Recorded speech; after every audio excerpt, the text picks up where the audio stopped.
7월 31일 말씀 묵상하겠습니다. 오늘 말씀은 이사야 15장 1절에서 9절까지의 말씀입니다. 15장 1절입니다. 모압에 관한 경고라. 하룻밤에 모압 알이 망하여 황폐할 것이며 하룻밤에 모압 기르가 망하여 황폐할 것이라. 여기서 모압 알과 모압 기르는 모압 땅에서 아주 중요한 도시의 이름입니다. 모압의 이러한 도시들이 하룻밤에 망하고 황폐하게 될 것이다 라고 얘기합니다. 모압에 대한 그러한 심판은 아주 급속하고 빠르게 임하게 될 것이다. 우리가 알지 못하는 사이에 임하게 될 것이라고 말씀하고 있습니다. 여러분, 이 모압 땅은 어떠한 땅입니까? 어떠한 나라입니까? 이 모압은 북쪽에는 암몬, 그리고 남쪽에는 에돔과 국경을 맞대고 있는 나라였습니다. 이 모압은 아브라함 시대 아브라함의 조카 롯이 소돔과 고모라에서 살 때에 그 땅에 죄로 말미암아 하나님이 심판을 내리십니다. 그래서 아브라함의 조카 롯은 소아래에 가서 살게 됩니다. 이 소아래에 가서 살면서 두 딸과 동침하면서 자식을 낳게 되는데요. 큰 딸과 동침해서 낳은 자식의 이름이 바로 모압이었습니다. 그리고 이 모압은 이 모압의 조상이 됩니다. 그리고 이 모압은 이스라엘 백성이 출애굽한 그 당시에 광야에서 방황을 할 때에 모압 왕 발락은 발람을 데려다가 이스라엘 백성을 저주하게 합니다. 그리고 이스라엘 백성을 죄로 유혹하는 그런 악행을 행하게 되는 나라이기도 합니다.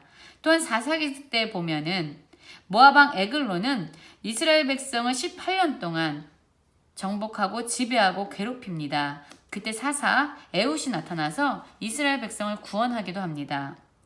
반면에 또 모압은 어디에서 등장하냐면 룻기에서 등장합니다. 나오미가 베들레헴 땅에 기근이 들어서 모압 땅으로 이주하게 됩니다. 그리고 그 땅에서 룻이라는 며느리를 얻게 됩니다.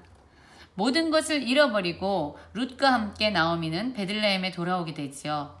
그리고 그 땅에서 룻은 보아스와 결혼해서 자녀를 낳게 되는데 그 자손 중에 하나가 바로 다윗입니다. 그래서 이 모압의 여인이었던 룻은 이스라엘의 가장 위대한 다윗 왕의 조상이 되기도 합니다. 이렇게 관계도 깊지만 또한 서로 미워하는 전쟁의 역사도 깊은 그러한 나라가 모압이었습니다. 이 모압에 대해서 하나님은 심판을 경고하십니다. 그런데 이 땅에 죄로 말미암아 심판을 내리시는 심판의 주관자가 하나님이심에도 불구하고 이들은 하나님께 심판을 경고받았음에도 불구하고 어떤 일을 행합니까? 그들은 바윗과 디본 산당에 올라가서 울며 모압은 느보와 메드바를 위하여 통곡한다라고 얘기합니다. 그들은 하나님의 경고의 메시지를 듣고 자신들의 죄에 대해서 돌아보고 이 죄로 말미암아 회개하며 하나님께 돌아섰어야 합니다. 그러나 하나님의 이러한 심판의 경고의 메시지를 들었음에도 불구하고 자신의 죄를 돌아보지 않고 회개하지 않을 때 이들에게는 하나님의 심판이 내려지고 이들은 이제 언제 울게 됩니까? 하나님이 내리시는 이 징계와 심판으로 말미암아 생기는 고통, 그 고통이 너무나도 심해서 울부짖고 부르짖게 된다라고 얘기합니다. 즉 우리가 언제 울 것이냐 하는 것입니다. 하나님의 경고의 메시지를 듣고 자신의 죄 때문에 회개하며 울 것인가? 아니면 이때 여전히 완고함으로 하나님께 돌아서지 않고 마침내 하나님께서 징계의 심판을 내리실 때에 비로소 받는 고통으로 말미암아 울게 될 것인가? 우리는 선택해야 될 것입니다. 여러분 이 말씀 이후에 계속적으로 이들은 굵은 배로 몸을 동이고 또한 지붕과 넓은 곳에서 애통하면서 심히 운다라고 얘기합니다. 이 헤스본과 엘르알레, 물론 이 도시는 바로 모압의 도시입니다. 이 땅에서도 부르짖는 소리가 들리고 있고요. 그 소리는 야하스까지 들립니다.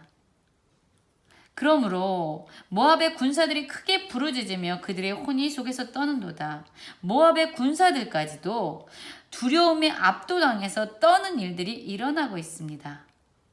여러분, 이 땅에는 지금 부르짖음이 땅에 울려 퍼지고 있습니다. 통곡하는 소리, 애통하는 소리가 울려 퍼지고 있습니다. 하나님의 심판은 너무나도 엄중하고 철저했습니다. 그럼에도 불구하고 이들은 하나님께 돌아서지 아니하고 오히려 그들이 믿고 있는 산당의 우상을 찾아가서 그들은 울부짖고 우상의 도움을 구하고 있는 어리석은 가운데 있었습니다.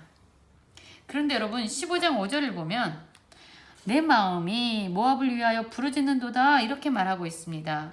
모압 땅에 임하는 그러한 심판으로 말미암아 그들의 울부짖는 통곡하는 소리를 듣고 내 마음, 즉 하나님의 경고를 선포하고 있는 이사야 선지자의 마음이 울부짖고 있습니다. 부르짖고 있습니다. 여러분 사실 모압은 이스라엘 백성에게 그렇게 좋은 일을 행한 민족이 아니었습니다. 오히려 그들이 고통 가운데 있을 때, 이스라엘 민족이 고통 가운데 있을 때 함께 울어주지 않았습니다. 오히려 그들을 더 괴롭게 했던 그런 악을 행하기도 했습니다. 그런데 이사야 선지자는 오히려 모압 백성의 고통을 보면서 부르짖고 있다라고 얘기합니다. 모압 백성의 그 피난민들이 소알과 슬리시아까지 이르면서 에글라 슬리시아까지 이르고 또한 루이 비탈길로 올라가면서 호로나인 길에서 패망을 울부짖고 있습니다. 그런데 이사야 선지자는 자신들을 공격했던 모압의 백성들이 그렇게 울부짖는 소리를 듣고 함께 울고 있습니다. 그 땅에는 니물린 물이 마르고 풀이 시들었습니다. 연한 풀이 말라서 청정한 것이 하나도 없을 정도로 기근과 가뭄이 이 땅에 내려졌습니다. 살 곳이 없었습니다. 그래서 그 땅의 백성들은 그들이 가지고 있는 재물과 쌓았던 모든 것을 가지고 살만한 곳을 찾아서 유리하고 있습니다. 그들의 곡성은 모압 전역, 모압 사방을 둘렀고 슬피 울부짖는 그 소리는 에글라임이라는 도시까지 이르렀고 브엘엘림까지 미쳤습니다.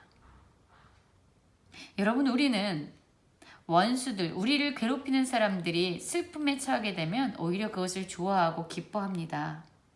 그런데 하나님께서는 이렇게 말씀합니다. 우는 자들과 함께 울어라. 기뻐하는 자들, 웃는 자들과 함께 웃어라 라고 말씀합니다.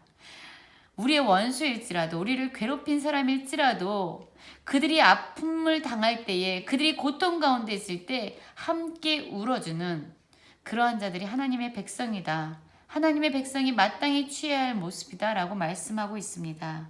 그런데 그러한 모습이 바로 이사야 선지자의 삶의 모습 속에서 나타나고 있는 것입니다. 여러분 오늘 우리는 이 말씀을 보면서 두 가지를 생각해 보아야 합니다. 우리는 언제 울 것인가? 하나님께서 우리를 심판하신다고 말씀하실 때에 우리의 죄를 돌아보며 회개하고 죄로 인해서 울 것인가? 아니면 여전히 회개하지 않는 우리의 완고함 때문에 하나님의 심판이 임하고 그 이후에 고통 때문에 울 것인가? 우린 선택해야 할 것입니다. 또 하나 우리는 우리를 괴롭히고 우리를 힘들게 하는 우리의 원수일지라도 그들이 고통과 아픔에 처하게 될 때 함께 울어줄 수 있는, 함께 아파할 수 있는 그런 공감, 그런 마음을 회복해야 한다라는 교훈을 얻게 됩니다. 오늘 하루 하나님께서 우리의 죄를 지적하실 때에 우리의 죄로 말미암아 울 수 있는 우리 모두가 되기를 원합니다. 또한 우리를 고통스럽게 하는 우리의 원수일지라도 그들이 고통당하고 아파하는 모습을 보면서 함께 울어주고 그들을 위해서 기도해 줄 수 있는 그러한 너그러운 마음이 우리 안에서 회복되어지기를 간절히 기도합니다.